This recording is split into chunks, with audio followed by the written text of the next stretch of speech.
انسانی طبیعت کا ایک تقاضا یہ ہوتا ہے کہ وہ کسی بڑے کی نافرمانی کر بیٹھتا ہے، اور پھر اسے اگر یہ خبر ہو جائے کہ جس بڑے کی میں نے نافرمانی کی ہے وہ میری اس غلطی سے آگاہ ہو گیا ہے، تو یہ سوچ اسے ایک بڑے سخت کرب میں اور درد میں اور تکلیف میں مبتلا کر دیتی ہے کہ اب استاد صاحب کو تو پتہ چل گیا ہے کہ یہ غلطی میں نے کی ہے، والد صاحب تو آگاہ ہو گئے ہیں کہ یہ کوتاہی مجھ سے ہو گئی، فلاں بزرگ تو پوری طور پر شناسائی حاصل کر چکے ہیں کہ میں اس معاملے میں نافرمان ہو گیا ہوں۔ اب انسان ڈرتا ہے، کانپتا ہے۔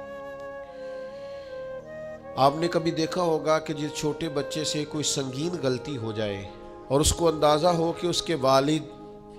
اس سے آگاہ ہو گئے ہیں تو وہ کس طرح ہانپتا ہے، کانپتا ہے، لرزتا ہے، پریشان ہوتا ہے کہ اب مجھے مار پڑے گی۔ ہم نے یہ دیکھا ہے کہ کلاس رومز کے اندر جو اساتذہ کچھ مزاج کے سخت ہوتے تھے، ان کے طلباء سے اگر کوئی کوتاہی کسی وقت سرزد ہو جاتی تو ان بچوں کا وجود گرمیوں میں بھی اس طرح کانپتا جیسے سردیوں کے ٹھٹھرتے موسم میں کانپتا ہے کہ مجھے اب سزا ملے گی۔ ان کو تو پتہ چل گیا ہے میری غلطی نکل آئی ہے۔ یہ تصور انسان کے رونگٹے کھڑے کر دیتا، لیکن اگر وہی استاد یا وہی والد آتے ہی بچے کے سر پہ دست شفقت رکھے اور کہ بیٹا کوئی بات نہیں، چھوٹوں سے غلطیاں ہو ہی جاتی ہیں، آئندہ ایسا کام نہ کرنا، اور اگر اس سے بھی زیادہ وہ تھوڑا سا آگے بڑھے اور اپنی گردن کو جھکا کے اس بچے کے سر پر ایک بوسہ دے ڈالے تو اس بچے کو یوں سکون ہوتا ہے کہ جیسے وہ سمجھتا ہے میں ہر گرداب سے نکل کے ٹھنڈک کی طرف آ گیا ہوں۔ بلا مثال و بلا تشبیہ میرا رب قرآن مجید میں فرماتا ہے، قُلْ يَا عِبَادِيَ الَّذِينَ أَسْرَفُوا عَلَىٰ أَنفُسِهِمْ، اے محبوب فرما دو اے میرے بندو جنہوں نے اپنی جانوں پر ظلم کر لیے ہیں، جنہوں نے گناہ کیے ہیں، رب کی نافرمانی کی ہے، اپنی جان کو دوزخ کا معاذ اللہ سزاوار کر لیا ہے، جنہوں نے اپنی جانوں پہ ظلم کیے ہیں، میرے ان بندوں سے فرما دیں کیا؟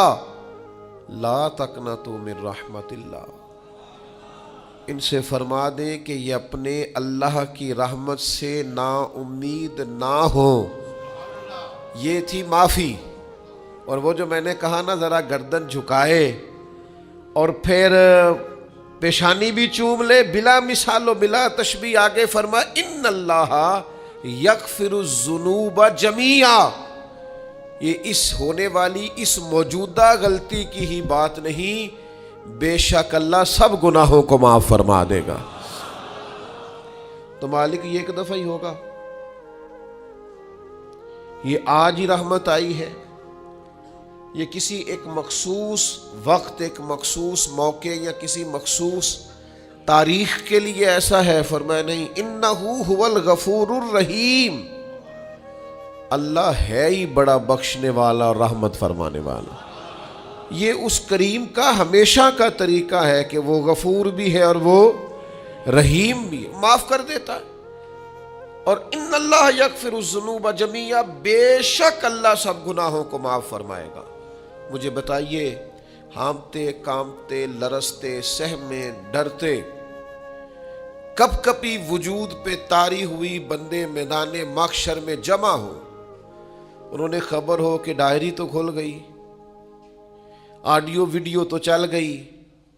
پتہ تو سارا آ گیا، فرشتے دفتر اعمال لے کر پہنچ گئے، چھوٹی سی چھوٹی ذرے کے برابر بھی کوتاہی تو یہاں تک آ گئی، بندہ ڈرے کانپے اور اچانک آواز کرم آئے، ان اللہ یغفر الذنوب جمیعا، بے شک اللہ سارے گناہوں کو معاف فرمانے والا ہے۔ تو کیفیت کیا ہے، انداز کیا ہے؟ اس وقت انسان کے دل کو جو تسلی ہوتی ہے وہ تسلی کیا؟ ان اللہ یغفر الذنوب جمیعا، بے شک اللہ سب گناہوں کو بخش دیتا ہے۔ دوستو، شدید بے سکون، بے چین، مضطرب، الجھے خیالات